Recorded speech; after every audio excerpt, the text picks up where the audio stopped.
Farts. Farts and poo. Poopy.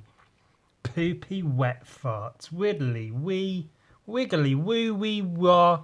Wee wah woo wah wet farts. Fart in my mouth. It's you and a clock.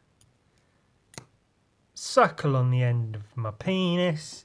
It's you and penis farts o'clock. Welcome to Penis Farts in My Mouth. A clock. It's the Ewan Sucks podcast. Today we're drawing, and that's the end of the sentence.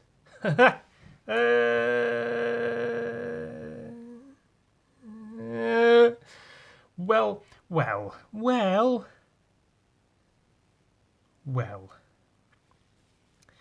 That's it looks like a bum. Oh, it's doing a fart. I had a request. Somebody asked the question, how do you draw a scene? Like, how do you composite a scene? How do you build a scene? So I'm going to answer that question in the form of this.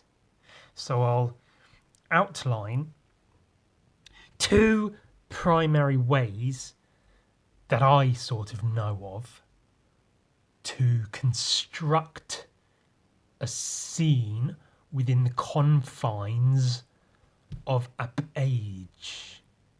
Yeah.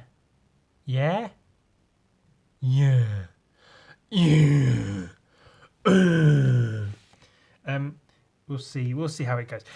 So the first and primary way is I can sort of put it down to, if you think of my dungeon drawings, which everyone's seen my dungeon, everybody knows what I'm talking about when I say my dungeon drawings. They're like this sort of little boxes, like when you were young and you got a little shoebox and you made it like it was a room, and you made a little bed out of a cardboard box, and you use a matchbox for like another box in the room, and you put your wrestling action figures in there, and you have them fight and make love in the cardboard box bed. So if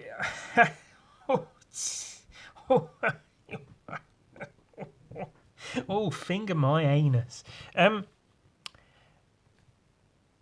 So you have a room. So you have a room. If this is our scene, and then you sort of loosely build your scene. So you have something. We'll do a wrestler for now, for the sake of, since I happen to say the word wrestling.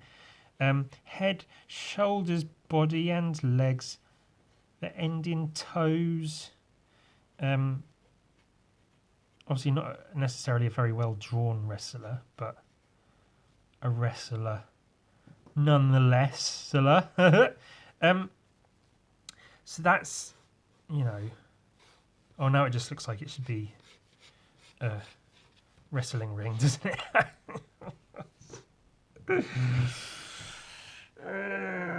Penis. Let's put him in. Let's say he's in like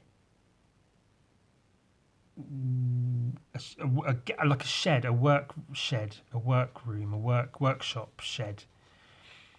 We're probably going to end up drawing dead bodies. So there's like a table, like a workbench table. It's usually best to, if you're doing this sort of thing, to go, the item will be here.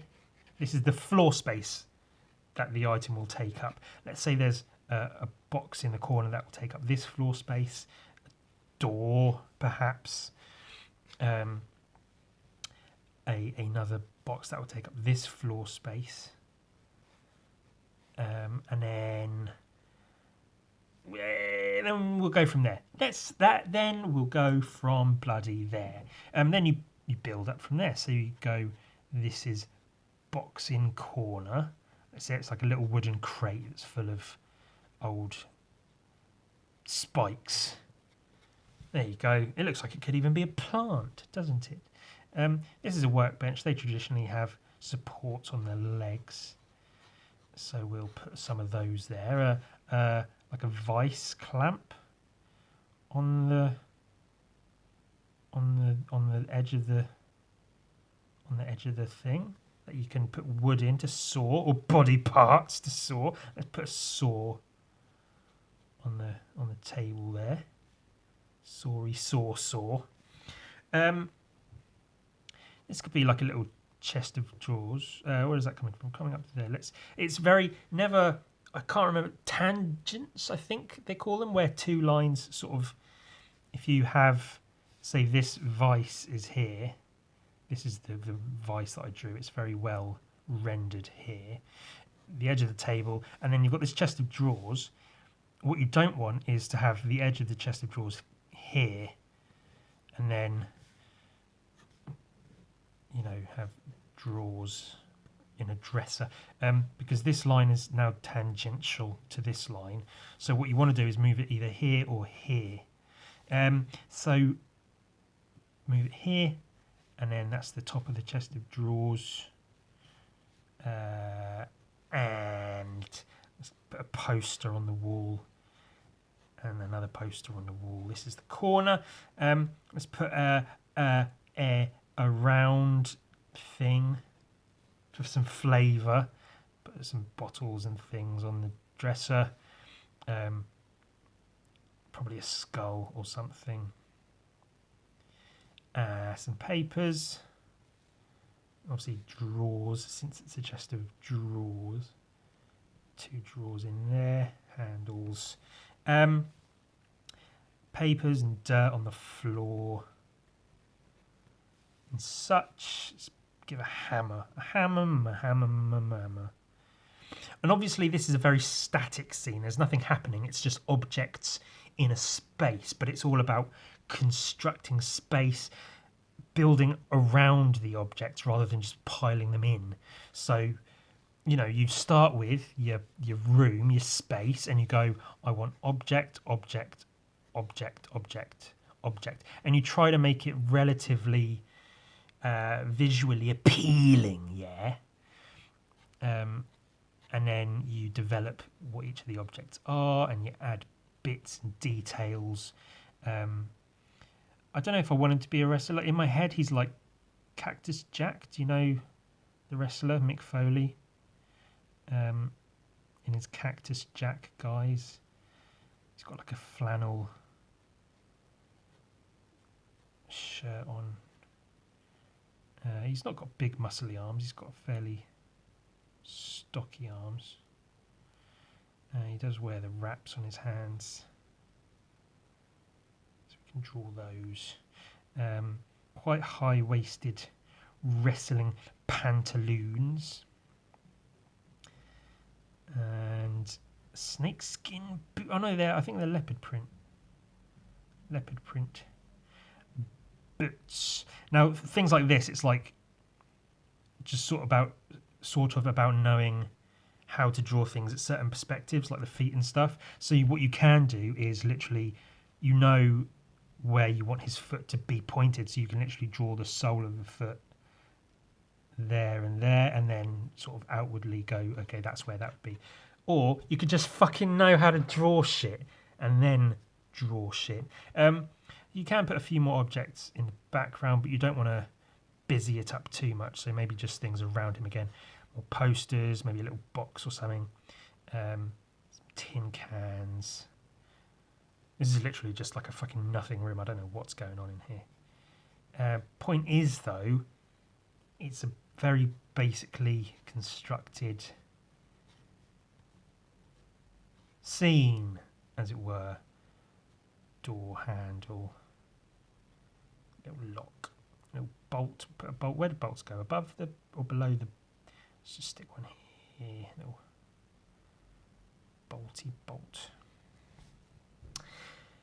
And then that's your scene. And then what you can do is take a pen of a bit thicker stature and outline everything. Cactus Jack was also known for having missing teeth, so give him some of his missing teeth.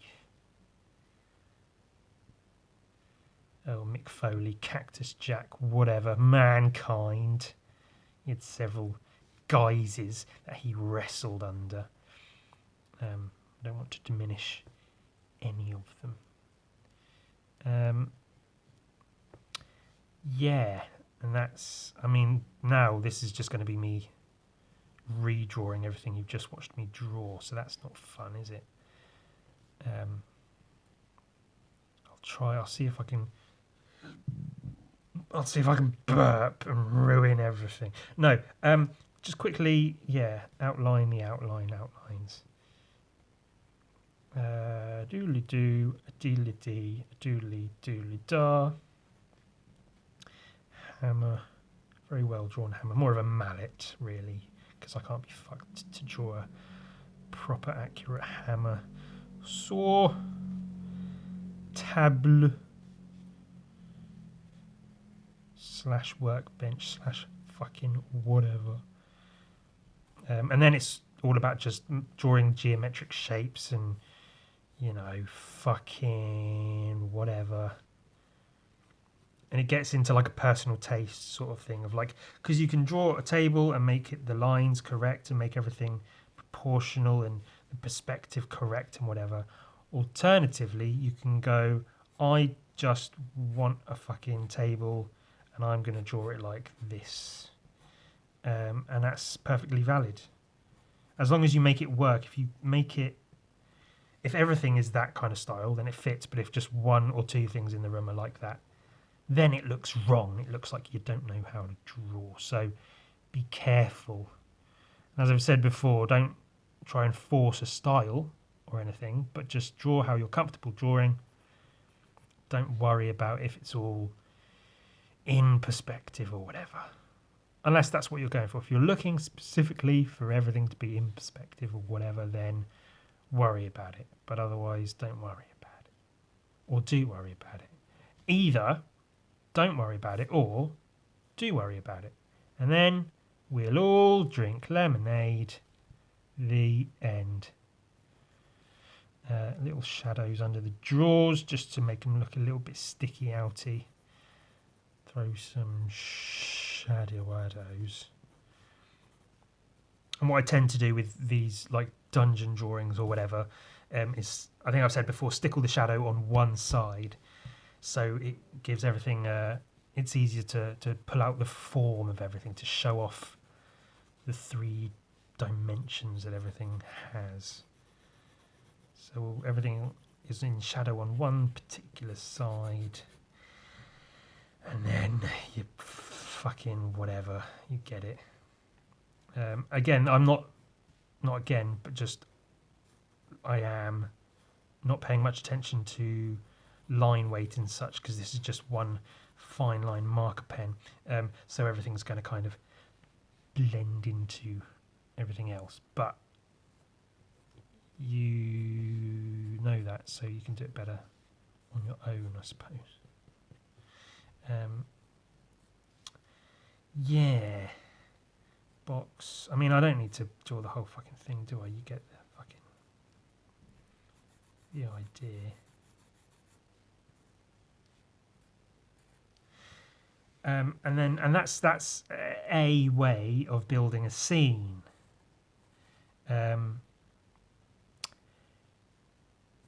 Yep.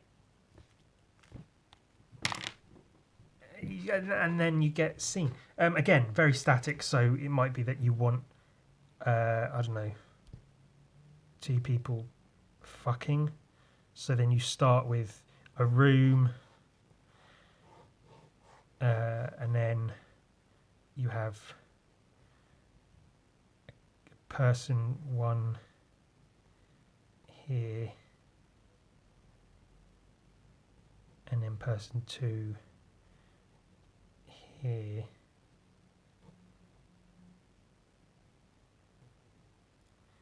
like that. And then, you know, maybe they're on a big heart-shaped bed. And there's, again, a little dresser here with a lamp on it. table with I was going to put like a phone, like they're in a hotel or something. But I guess it would have just like mobile phone. Oh, that's not a mobile phone. That's shit. Some paper, something, an iPad, a bottle of water. Stay hydrated if you're going to be fucking on a heart-shaped bed. Always stay hydrated. So person, nose, ear. Just make them a bit chubby. Bum. Arms down here like that. This person. They're all of indiscriminate gender and whatnot, because that's irrelevant really to the scene that we are portraying.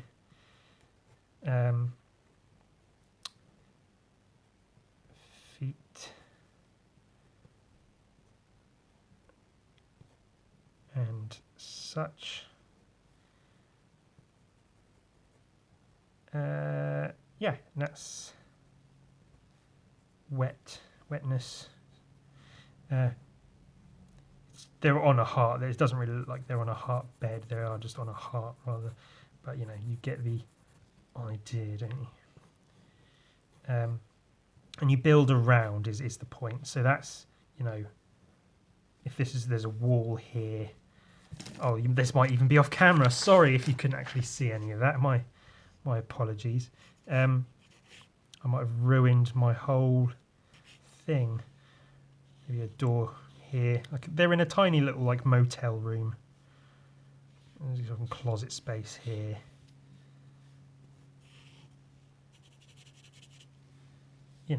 It's not great. It's not spacious. It's a little room, but they just wanted some space to have some sex. So that's all they needed. That's all they got.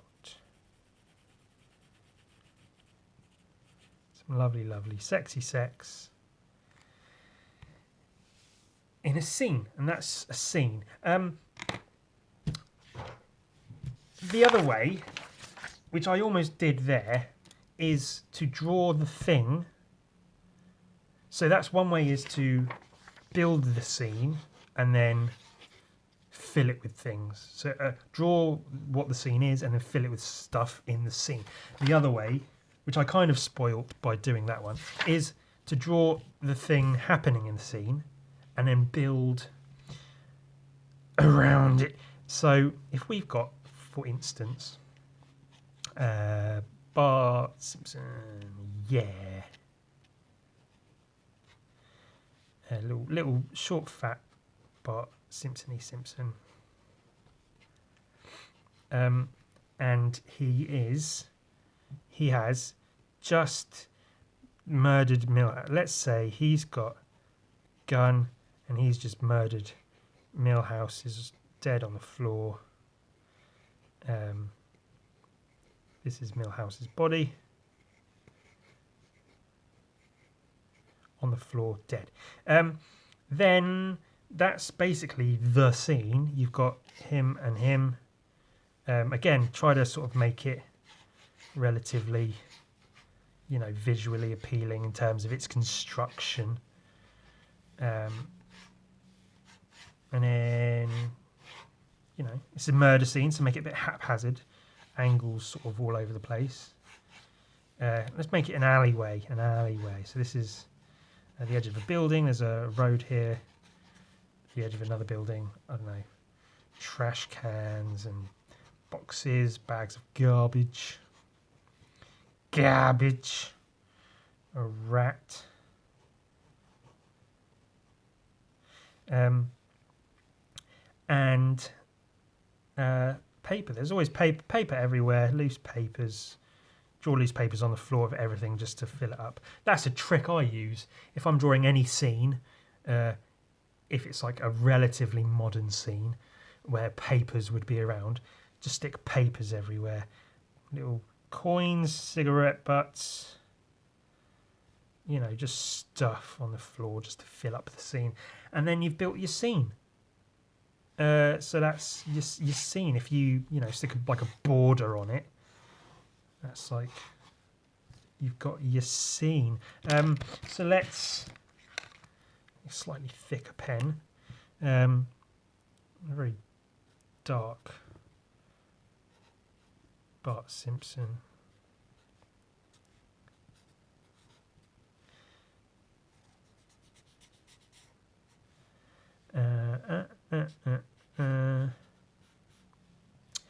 And then, yeah, then it's just actually draw the shit. You've set it up, now you just have to draw it. This is gun, very expertly drawn. Gun. Smoking, of course, because, you know, he just killed his friend. Millhouse with his big nose, dead eyes, his eyebrows, glasses have come off, his ears, his hair,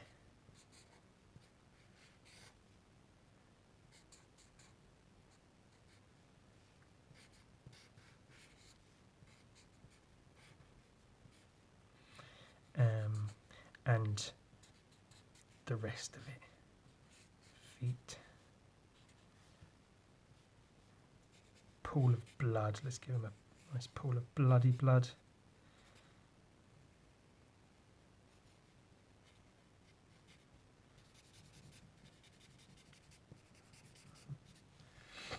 And that's another way of drawing a scene. I mean, it sort of goes without saying, obviously, but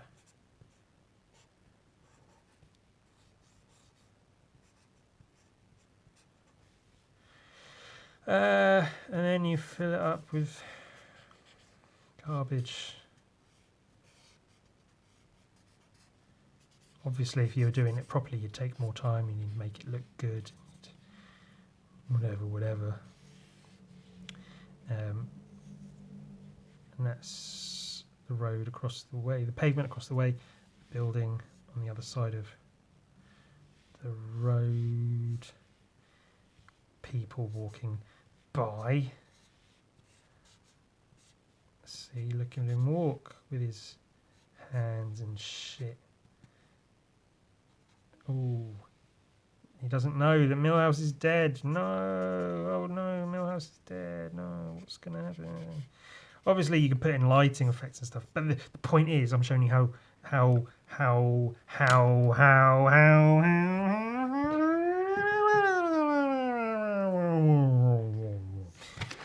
one might construct a scene as opposed to what you're doing with the scene once it's constructed. Yeah. Did you see? No, but I did A and B. I did. Oh, that's not it. I did. Well, shit. God damn it. Where this is the first page of issue 4 of Gun Viking. Wow, that's amazing. Wow. It's okay. It's just a bit of storytelling. Pretty simple. These are some guys, those marauders again, they're back. And he's going to be saying, "We found them outside the walls, sire." And then it'll be like, "Who? Oh, no. It's Gun Viking in handcuffs, question mark. And Freya here, the marauders have got them. So he's on the ground, he's all prone. Oh no, what's going on?" And he looks up a bit, and then there's this face looking back at him, smiling with grinning teeth and dark, and oh, what's going on? What's going to happen? Now the scene, the perspective is shit, but that's sort of that's Gun Viking. That's how I build the comic, because that's how I want it to look. I don't want it to look perfect, because that's what bores me about comics, is when they're all fucking perfectly laid out with rulers and shit. So mine, I literally slap together like that. So if I were to show you how I go about building that scene, say I'm doing a rough, like, thumbnail sketch of... Oh, actually... This is going to be all of chapter 4. it's issue 4 rather of Gun Viking. I consider this the first chapter of the Gun Viking story as a whole, issues 1 to 4. So this is the 4th issue of that whole chapter, thumbnailed out. I just about know what's going on each page. That one has fire on it. Ooh, fun. And those are some hands, I believe. Yes, so that's how I construct, as you can see. So this one has got a very thin, just panel there, and this is literally how I do it. I go, well, it probably makes sense because I know roughly what I want to be in the scene, to have this, and this in the scene. Then I go, well, I know there's guy talking, so guy face talking there, and obviously that's kind of like not enough to fill up the space, so you go just a guy here, and then it makes sense to have 2 guys holding somebody that you can't quite see what's going on here, and then just candles in the background because they're indoors and there's going to be candles in the background. So that's that panel taken care of. This one, I know I want it to be revealed that they've got Gun Viking, he's in chains or something, and he's on the floor in the foreground, so Gun Viking. Then it sort of stands to reason that there's the guy standing over him, kind of the camera looking up at him there, and then, you know, that's roughly your perspective. So you've got then this space here to show Freya in the background being held by 2 goons, as it were. And then, you know, space, people, candles, whatever, penis, legs, boots, very, very good boots, and a sword, etc. And then obviously the hardest bit, honestly, was just drawing the Gun Viking here to get the perspective of how I wanted him. But that's because I did it without any reference, and it would be smarter to use, even just take a picture of myself in that pose from that angle. Would be a good way of doing it, but I didn't because I'm a silly sausage. I might have to rework the panel of Gun Viking looking up, because the fact that his eyes are just white means his head sort of needs to be looking in the exact direction I want him to be looking, because I can't use his eyes, his eye pupils, to point in different direction. So normally, you know, it's like the Stanley Kubrick head down, eyes up, very creepy look that he uses a lot in like The Shining and Clockwork Orange, etc. I can't really do that because it will look like he's just facing straight forward because he's just got white eyes. So I may need to rework that third panel with his head pointed upwards a bit more to show him looking up. And then grinny face man there. That's literally how I construct the scenes in my comic book work. It's perfectly reasonable to get a ruler and figure out perspective and make sure everything's sized correctly for where it would be within the scene. But I find it more important, especially with how quickly you read a comic, because a comic you can read, like issue 3 of Gun Viking that's just coming out, you can read the entire thing in like 2 minutes because it's hardly any dialogue. It's mostly pictures. You just go, yep, I get what's happening. It's finished. Because of that, it doesn't make sense to spend, even as long as I spent drawing and painting, it was kind of too long, really. But it doesn't make sense to make everything perfect, to worry about perspective and lines and angles and composition to a degree, because ultimately just have the page, fill it with the necessary shit, try to make it look good, and you're done. That's basically it. So this is the panel. I know I want Gun Viking in the foreground. I know I want the guy in the midground, and I know I want these people in the background, so they'd be roughly those sizes. I'm not measuring it. I didn't measure it. but I know that's roughly what I wanted. It kind of goes like this, which is quite nice. Shadow here, he'll be mostly in shadow, his arms showing, the chains showing, and then her screamy face, you know, orange glow from candles in the background. That's what's important, is that, and then you just figure the rest out outside of that. So that's how you scenes. That's how to construct a scene. That's how I go about constructing scenes generally. An artist I like, he put it a very good way of saying, because he draws very detailed scenes. I won't say his name because you'll realise that I copy a lot of his stuff. No, his name's Zach Smith, Z-A-K Smith. His artwork's very, very good. Very, very, very detailed. Like, that's what he does, is detail. He considers himself, or is considered at least, a maximalist as opposed to a minimalist. He puts as much into stuff as he possibly can. And I think he described it as I think someone asked him, how do you start drawing your pictures because they are so, you know, full of detail? Where do you start? He said he starts in the middle and draws his way out. So for a scene, he'll like draw the character, his, you know, detailed character. Do-loo-loo-loo-loo. He's got the character drawn, cool. Then he'll go, and then another character here, and then another character here, and then some background, and a thing here, and some background. And then he works his way out and builds the scene that way, which is basically this way of doing it. You draw the thing that's happening in the scene, and then you build the scene around it. Alternatively, this is kind of a mixture of both. You know, you have background, middle ground, foreground, and then you go, this is the space I've got, and this is what's going in the space. So it's a bit of a mixture of the two. Oh, that's funny. Maybe I'll use this as my sort of promotional material for this episode of the podcast. I believe this is the 50th.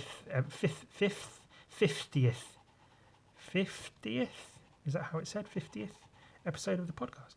So that's something. I've done 50 podcasts.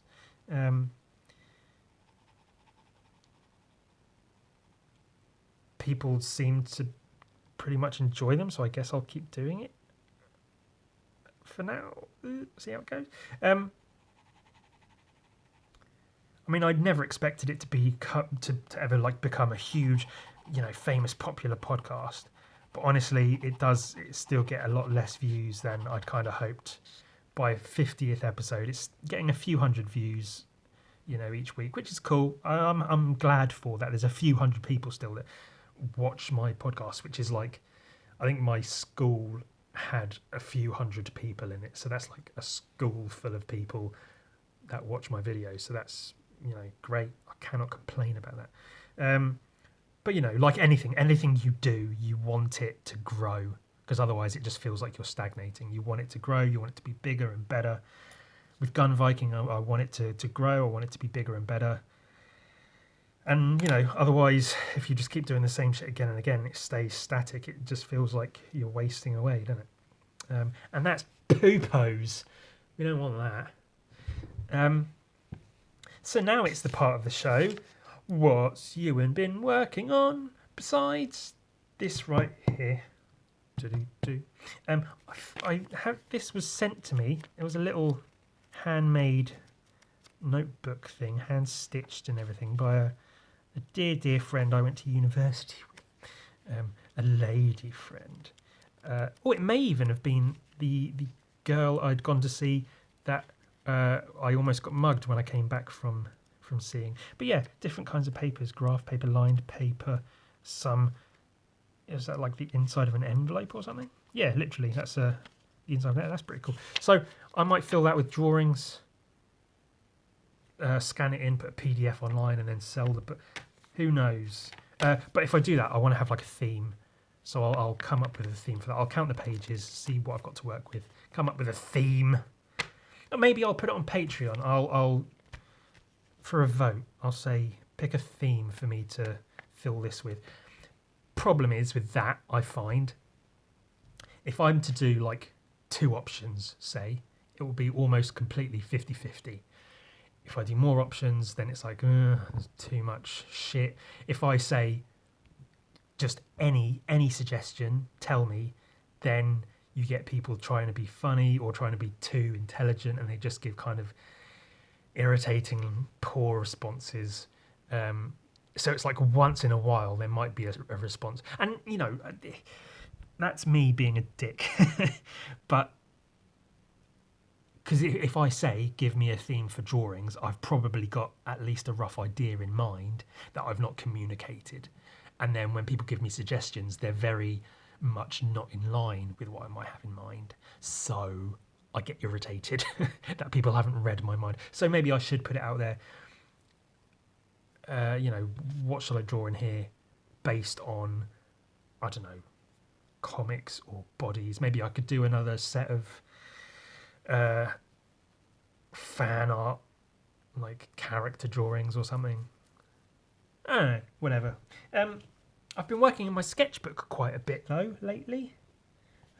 While I'm here, I was commissioned to draw a picture of a person showing her tattoos, and I thought, yeah, cool. And then she sent me the reference picture, and here's the drawing I've got so far, and it's infuriating because it's very neat and detailed.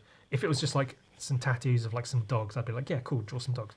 But that's horrendous to have to try and do that. That took ages just to do that little bit. So I'll finish that at some point. I've been working in my sketchbook quite a bit. Shall we look through my sketchbook quite a bit? Some drawings. I might have shown some of these before. I might have not have shown some of these before, but I'll show you again, / for the first time. Some things.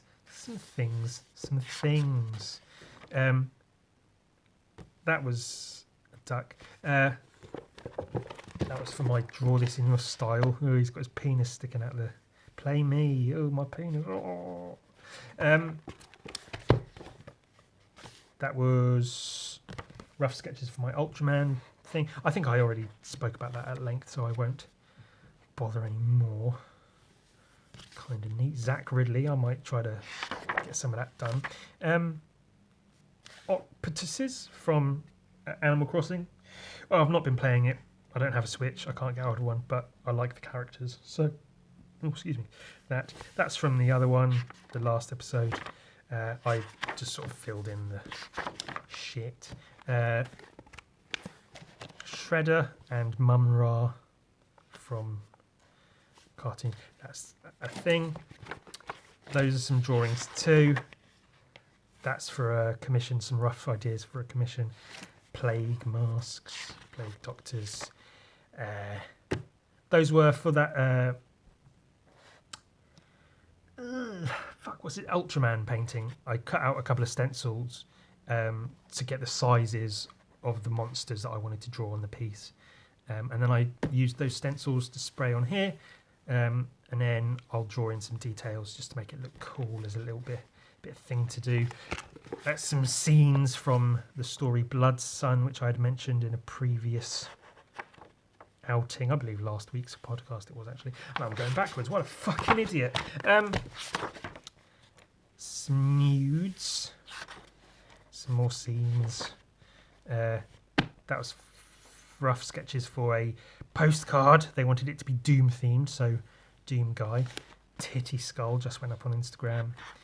I think that's it. Yeah, but you know, I'm glad I've been getting into my sketchbook a bit more because I hadn't for quite a while, and now I am doing that. That's good. We'll end on that. That's good.